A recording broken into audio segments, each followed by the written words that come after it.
Assalamualaikum warahmatullahi wabarakatuh. Jalan-jalan ke kota Jakarta. Jangan lupa mampir ke kota Bekasi. Selamat siang Dewan Juri dan semuanya. Izinkan saya memperkenalkan diri. Ikan berenang menggunakan sirip. Aladin terbang menggunakan karpet. Saya Pinkan Kumalasari dari SMA Negeri 1 Dempet.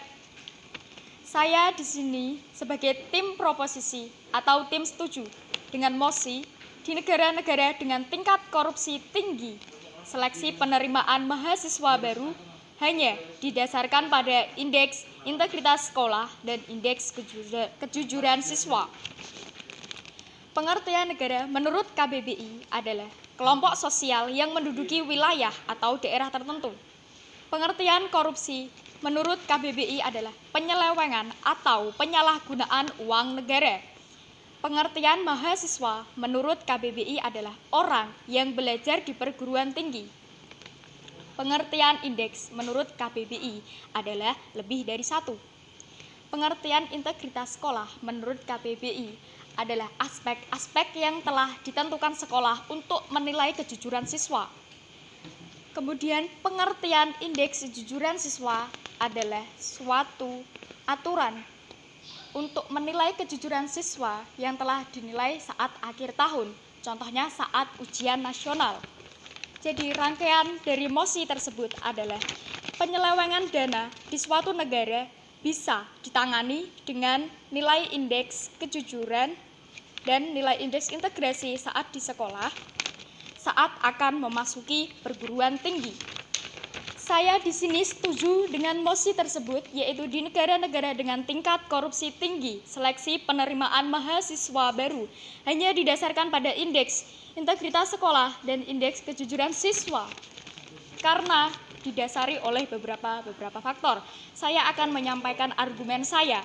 Yang pertama adalah untuk mengurangi para penerus bangsa yang memiliki sikap suka korupsi agar para korupsi atau koruptor di Indonesia menurun. Angka tinggi korupsi di Indonesia adalah sudah mencapai 52%.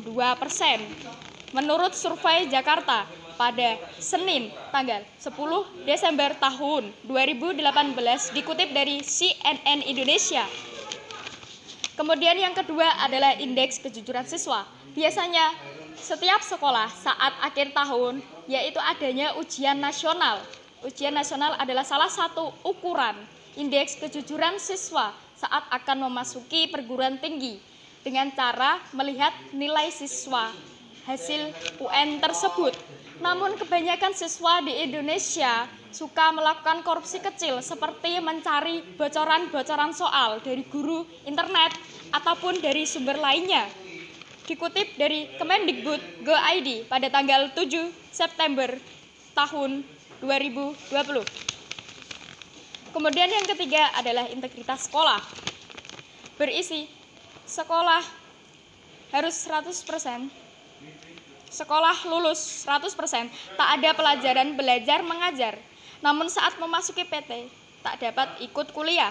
Kemudian yang kedua adalah setiap sekolah memiliki taraf internasional atau sudah berkelas internasional. Yang ketiga adalah pecinta damai. Namun banyak sekali sekolah-sekolah di Indonesia terjadinya tawuran antar sekolah yang masih marak sekali dilakukan. Kemudian adalah siswa lemah dapat naik kelas asal membayar uang tinggi. Hal tersebut merupakan korupsi kecil yang telah dilakukan para siswa saat sekolah dan itu membahayakan saat ia dewasa nanti. Ia akan menjadi pribadi yang suka korupsi. Dikutip dari silabus web ID. Pada tanggal 26 Mei 2015, seorang siswa SMK Negeri 57 Jakarta, Herle Hermansyah, mengatakan atau menanyakan pada Bapak Presiden Jokowi bahwa penerapan hukuman mati di Indonesia untuk para koruptor tidak dilakukan dengan baik. Namun Bapak Presiden Jokowi menjawab, tidak bisa sembarangan menghukum para koruptor di Indonesia karena hal tersebut sudah ada aturannya atau sudah ada undang-undang yang mengatur.